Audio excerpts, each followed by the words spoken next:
Oke, assalamualaikum warahmatullahi wabarakatuh.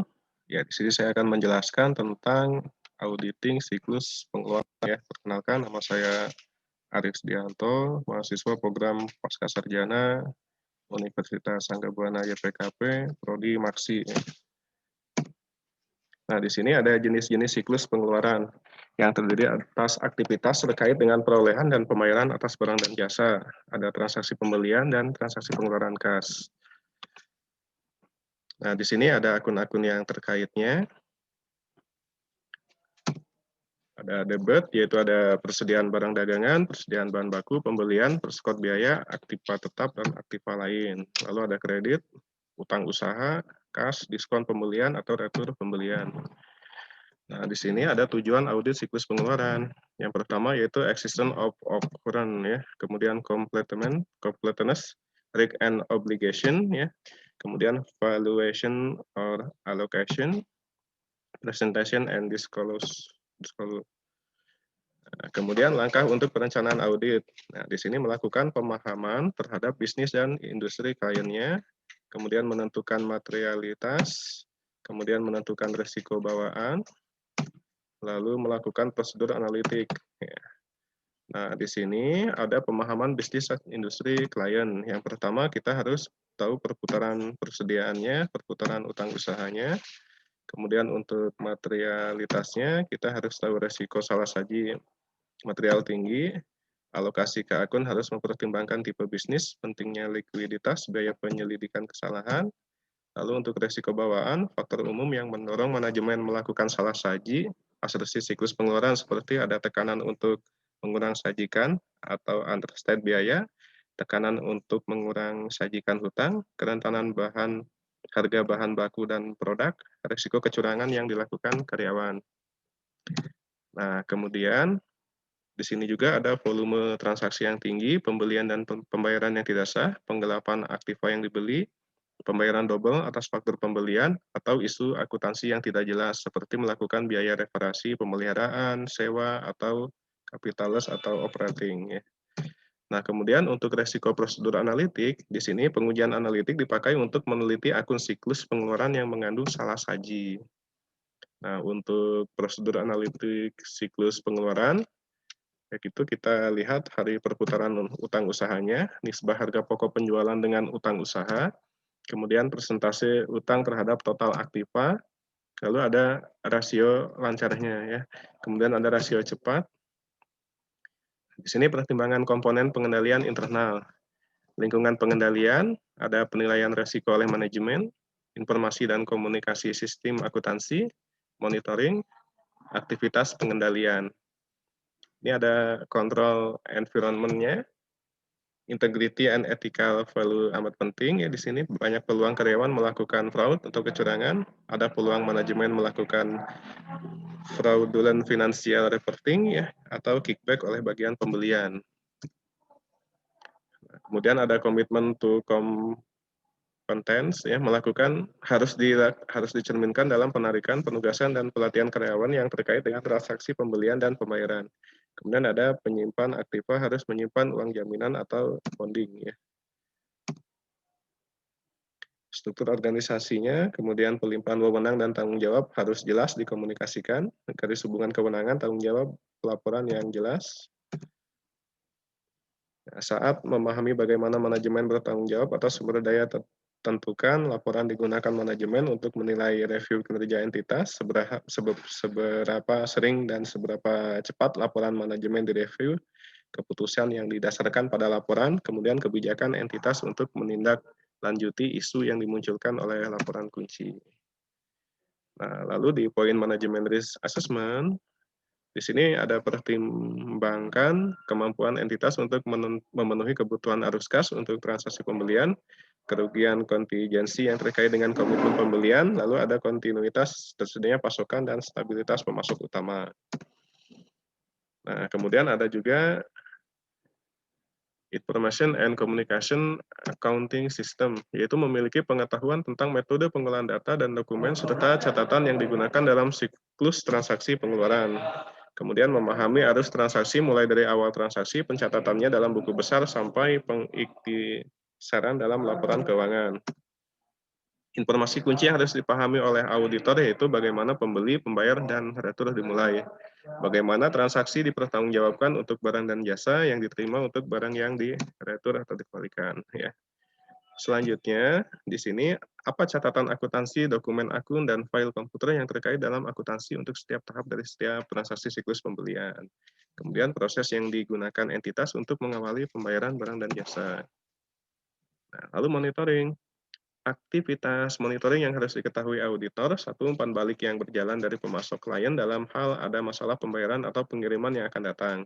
Kemudian komunikasi dari auditor eksternal sehubungan dengan reportable condition atau kelemahan material yang relevan yang ditemukan audit sebelumnya. Kemudian penilaian berskala oleh auditor internal atas kebijakan dan prosedur yang terkait dengan siklus pengeluaran. Nah, lalu ada penilaian awal resiko kontrol ya. Pengetahuan 4 komponen kontrol internal untuk menilai desain kontrol internal bukan untuk menilai efektivitasnya. Kalau hanya mengandalkan pengetahuan di atas, resiko kontrol ditetapkan maksimum. Untuk menentukan resiko kontrol sedikit di bawah maksimum atau tinggi, auditor harus melakukan yaitu concurrent test of control, yaitu pengujian yang dilakukan bersamaan dengan proses pemahaman pengendalian internal. Risiko kontrol rendah, additional test of control untuk semua komponen pengendalian internal untuk setiap asersi dari dua kelompok transaksi siklus pengeluaran. Lalu aktivitas pengendalian transaksi pembelian, yaitu ada aktivitas pengendalian, pemisahan tugas, kontrol fisik, kontrol manajemen, dan kontrol aplikasi komputer. Nah, untuk tipe kontrol komputer ada general control, yaitu pengendalian yang terkait dengan lingkungan komputer dan berpengaruh secara menyeluruh terhadap aplikasi komputer. Lalu ada application control, yaitu terkait dengan aplikasi komputer akuntansi seperti siklus pengeluaran. Dokumen dan catatan dalam siklus pengeluaran. Yang pertama ada purchase requisition, lalu ada purchase order, lalu ada receiving report, lalu ada vendor invoice, ada voucher juga, lalu ada exception report, kemudian ada voucher summary, ya. Ada voucher register, kemudian ada upload vendor invoice, ya. Kemudian ada open purchase order file, ada receiving file, ada purchase transaction file, ada account payable master file, ya. Ada suspense file, ya. Kemudian fungsi dalam transaksi pembelian, ada otoritas pembelian, yaitu untuk mencatat vendor pada daftar vendor, permintaan barang dan jasa, dan pembuatan pesanan pembelian. Penerimaan barang dan jasa, yaitu penerimaan barang, penyimpanan barang sebagai persediaan, atau retur barang ke vendor. Pencatatan hutang, pembuatan voucher pembayaran dan pencatatan hutang, pertanggungjawaban atas pencatatan transaksi. Aktivitas kontrol untuk transaksi pengeluaran kas, yaitu dokumen dan catatannya, yaitu cek atau bonggol cek, ikhtisar cek, file transaksi pengeluaran kas, jurnal pengeluaran kas atau register cek. Untuk pembayaran hutang, untuk pencatatan pengeluaran hutang. Nah, kemudian ada pengujian substansif untuk hutang usaha. Di sini penentuan risiko deteksi untuk pengujian rinci. Perancangan pengujian substansif. Prosedur awal, ada prosedur analitik, ada uji rinci transaksi, uji rinci saldo, kemudian yang terakhir bandingkan penyajian dengan pabunya. Penentuan risiko deteksi untuk pengujian rinci. Di sini ada komponen risikonya, kemudian di sini ada variabelnya ya, ada audit risk, inherent risk, control risk, purchase transaction, control risk, cash disbursement transaction. Ya, bisa dilihat di tabelnya itu ya. Ya, contoh pengujian substansif untuk asersi hutang usaha. Nah, yang pertama ada inisial prosedur, ya, kemudian ada analytical prosedur, yang ketiga ada test of detail of transaction, yang keempat ada test of detail of balance, kemudian ada yang terakhir presentation and disclosures. Ya. Inisial prosedur. Poin pertama, dapatkan pemahaman bisnis dan industri klien dan tentukan pentingnya pembelian dan hutang usaha bagi entitas, pemacu ekonomi kunci yang mempengaruhi pembelian dan hutang usaha klien, ya. Kemudian syarat perdagangan standar industri termasuk saat musim dan sebagainya. Kemudian luas konsentrasi aktivitas dengan pemasok dan komitmen pembelian. Selanjutnya, langkah yang kedua, lakukan prosedur awal atas saldo hutang usaha dan catatan yang harus diuji lebih lanjut. Lacak atau tracer saldo awal hutang usaha ya ke KKP tahun lalu, kemudian review aktivitas buku besar hutang usaha dan selidiki ayat-ayat yang tampak janggal.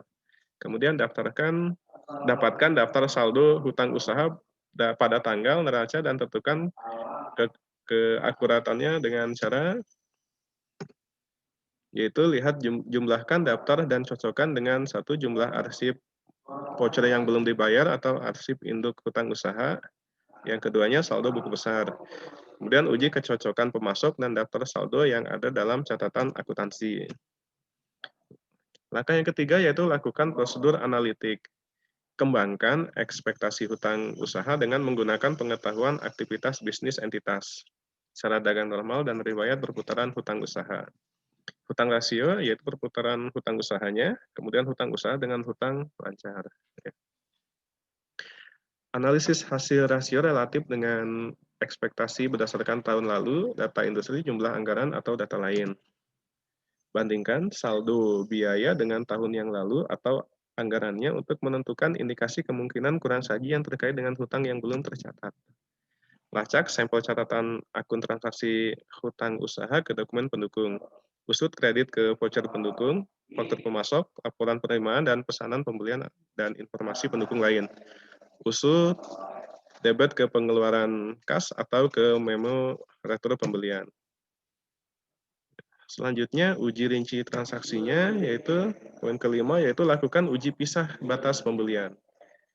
Pilih sampel catatan transaksi pembelian beberapa hari sebelum dan sesudah akhir tahun, dan periksa dokumen pendukung seperti voucher, faktur pemasok, dan laporan penerimaan barang dan tentukan apakah pembelian telah dicatat dalam periode yang tepat.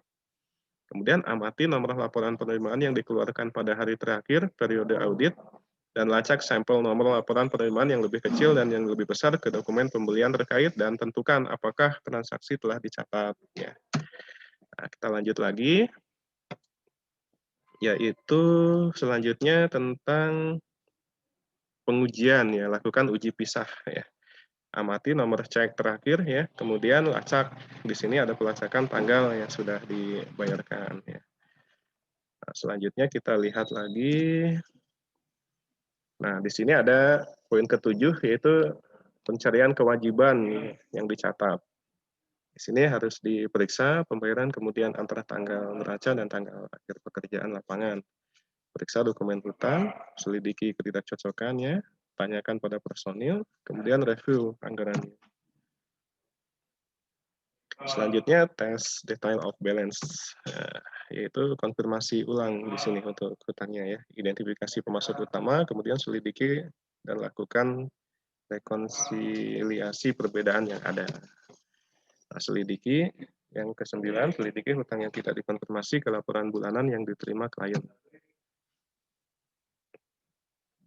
Kemudian ada presentation and disclosures, yaitu bandingkan pelaporan hutang dengan pabunya. Tentukan bahwa hutang telah diidentifikasi, ya. Tentukan apakah ada saldo debit, tentukan ketepatan pengungkapan sehubungan dengan pihak afiliasinya, ya. Tanyakan kepada manajemen. Nah, ya cukup sekian dan terima kasih. Demikian yang bisa saya sampaikan. Mohon maaf bila ada salah-salah kata dalam penyampaian. Assalamualaikum warahmatullahi wabarakatuh.